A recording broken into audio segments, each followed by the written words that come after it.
কেমন আছেন সবাই? চলে এসেছি আবার ছাদ বাগানে নতুন আর একটা ভিডিও শেয়ার করার জন্য। তো আজকে একটু হারভেস্টিং করব, সেটাই শেয়ার করব। আর দেখুন বৃষ্টি হয়েছে, কত সুন্দর গাছপালাগুলো তার চেহারা চলে এসেছে, দারুণ সুন্দর সব চকচক করছে। তো চলুন হারভেস্টিং সেরে নিয়ে আজকে। তো এই যে এখানে কিছু বেগুন তৈরি হয়ে আছে তোলার জন্য, সেগুলোই তুলে নেব। তো ওগুলো ছোট, এটা ছোট হলেও তৈরি হয়েছে, ওঠানোর মতো হয়েছে। বেগুনগুলো এমনভাবে লুকিয়ে থাকে যে খুঁজেই পাওয়া যায় না। এই যে দুটো পেয়ে গেলাম। এখন তুলে নেব একটু পাঁচমিশালি শাক।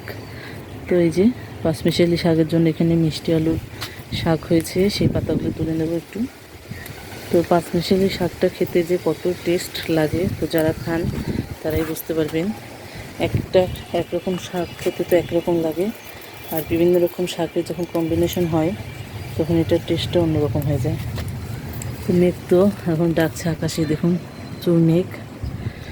তো তার আগে বৃষ্টি আসার আগে আমি হারভেস্ট করে নিয়ে চলে যাব। তো এখানে প্রচুর ডাল ছেড়েছে এই মিষ্টি আলুটা। এই টমেটোগুলো ওঠার পরে আমি এই মিষ্টি আলুগুলো তুলে নেব। এখানে অনেক মিষ্টি আলু হয়ে আছে। তো তার আগে কিছুটা পাতা তো খেয়ে নিই। তো একই সাথে দেখুন কতগুলো ফসল করা যায়। এই যে এখানে নিচে মিষ্টি আলু হচ্ছে, উপরে শাক হচ্ছে, তার সঙ্গে টমেটো দিয়ে দিয়েছি। তো একসঙ্গে আমি 3-4টা সবজি আমি পাচ্ছি। বাতাস হচ্ছে। তো এই যে এই বেগুনটাও তুলে নেব। এটা তাল বেগুন, এটার বীজ রেখেছি তাই তুলে নিলাম এটা। দেখুন আমার মরিচ গাছের চেহারা এত সুন্দর হয়েছে, একদম ঘটের মতো। তো মরিচ তো এখনও ধরেনি, ধরছে। এই যে এগুলো আবার পড়েও যাচ্ছে কিছুটা, কি যেন কি সমস্যা হয়েছে। তো কিছু কিছু মরিচ ধরছেও। এখান থেকে তুলে নেব একটু শাক। এই যে কত বড় দেখুন ডাঁটাটা হয়েছে।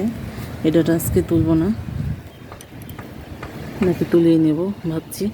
আচ্ছা এটা তুলেই নিই, কারণ এটা বীজ রাখতে চেয়েছিলাম, কিন্তু বীজটা মনে হচ্ছে ভালো হবে না, কারণ এটা পাতা ওইভাবে নেই, আর বীজটা খাওয়ার থেকে ডাঁটাটা খেতে অনেক বেশি ভালো লাগবে।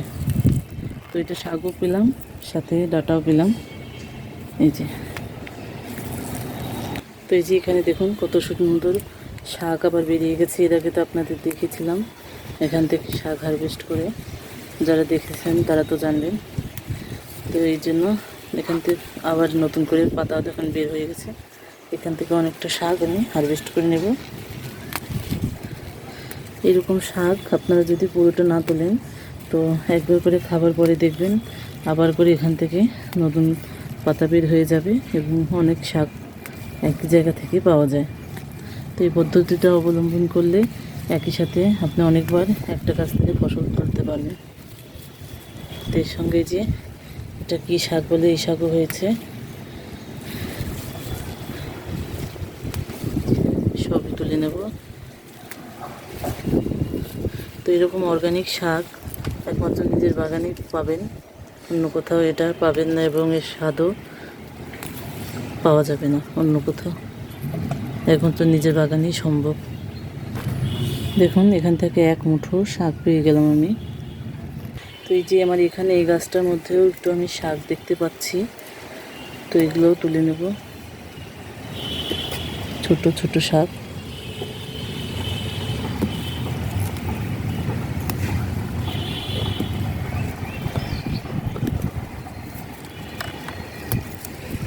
এই যে তো এই জায়গায় একটা ডাঁটা তৈরি হয়েছে, এটার থেকে একটু পাতা তুলে নেব। ডাঁটাটা থাক, এটা অন্য সময় খাওয়া যাবে। তো এখান থেকে কিছু পাতা তুলে নেব। এই যে এখান থেকে একটু মাথা ভেঙে তুলে নেব। আর এই যে এটা সেন্তি শাক, এখান থেকেও নেব। বাগানে এভাবে খুঁজলে পরে অনেক শাক পাওয়া যায়, যেটা পাঁচমিশালি শাকের মধ্যে খাওয়া যাবে।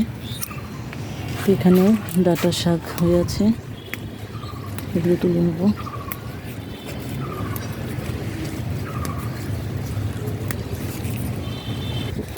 এখানে দেখুন এত সুন্দর একটা ফুল আমার জন্য অপেক্ষা করছে, আমি ভাবতেই পারিনি। এটা হারভেস্ট করতে এসে দেখলাম ফার্স্ট, কারণ আমি সকালে আসিনি। এই বেলাতে এসে দেখছি এত সুন্দর একটা সারপ্রাইজ অপেক্ষা করছে। তো দারুণ লাগছে ফুলটা, দেখুন কালারটা কত সুন্দর। আচ্ছা চলুন, আরও কিছু হারভেস্টিং আছে, কিছুটা শাক তুলবো। মানে প্রচুর শাক বাগানে হয়েছে, সেটাই তোলার জন্যই আজকে একটু ভিডিওটা করা। তো এই যেখানেও কিছুটা শাক আছে, সব জায়গাতে আমি শাকটা দিয়ে রাখি, কারণ শাকটা অর্গানিকভাবে নিজের বাগানেরটা খাওয়াটাই বেশি উপকার। কারণ বাইরের শাক এটার মধ্যে বিষটাই বেশি দেয়, কারণ পোকামাকড় লাগে প্রচুর, যার কারণে এটার মধ্যে বিষ দিয়ে দেখা যাচ্ছে সকালে বিষ দিয়ে দুপুরেই তুলে নিয়ে আসে। তো ওই শাকটা খাওয়াটাও অনেক ক্ষতিকর, তার জন্য আমি শাকটা বাগানেই করার চেষ্টা করি, যাতে অন্তত ফ্রেশ একটা কিছু তো খাওয়া যায়। তো এইভাবে আমি একটু করে তুলে নিলাম আর থাকলো। তো এই যে আজকে এতটুকুই আমার হারভেস্টিং ভিডিও। আর এই যে দেখুন এখানে আমি কত সুন্দর বেড বানিয়েছি। তো এইভাবে বেড বানিয়ে নিলে আপনার কোনো টবের খরচ লাগছে না, কোনো ঝামেলা হচ্ছে না। এইভাবে কোনো উঁচু জায়গা বা বেঞ্চ থাকলে তার উপরে র্যাকজিন দিয়ে মাটি দিয়ে চারপাশে ইট দিয়ে আমি বানিয়ে নিয়েছি টেম্পোরারি একটা বেড। তো এখানে কিছু আমি শাকসবজি উৎপাদন করব, তো যেটাই করি সেগুলো আপনাদের সাথে শেয়ার করব। আর এই যে আজকে হারভেস্টিং এইটুকুই। আর চলুন আর একটা জিনিস দেখাই। তো এই যে দেখুন এখানে একটা জিনিস অপেক্ষা করছে, এই যে আমার বাগানের লাউ। দেখুন কত সুন্দর লাউ। এটা আমি ঢেকে রেখেছি, কারণ এটার মধ্যে যাতে কোনো পোকামাকড় অ্যাটাক না করতে পারে। তো খুব বেশি বড় হয়নি, তো যতটুকু হয়েছে অনেক ভালো। তো এই যে এখানে দেখুন কত সুন্দর ডাঁটা হয়েছে, একটা গাছ কত বড় হয়ে আছে। তো এরকম যদি দু চারটা শাক গাছ ছাদ বাগানে বা বাগানে থাকে, তো তার তো মজা বুঝতেই পারছেন, খেতে কত সুন্দর লাগবে। আর এই যে দেখুন ক্যাপসিকাম তুলে নিয়েছিলাম, আবার হচ্ছে অনেক। তো আজকে এতটুকুই, আপনাদের সাথে কেমন লাগলো ভিডিওটা জানাবেন, ভালো লাগলে লাইক কমেন্ট শেয়ার করে দিবেন, এবং আমার চ্যানেলটা যারা এখনও সাবস্ক্রাইব করেনি তারা প্লিজ সাবস্ক্রাইব করে দিবেন। ধন্যবাদ সবাইকে ভিডিওটা দেখার জন্য।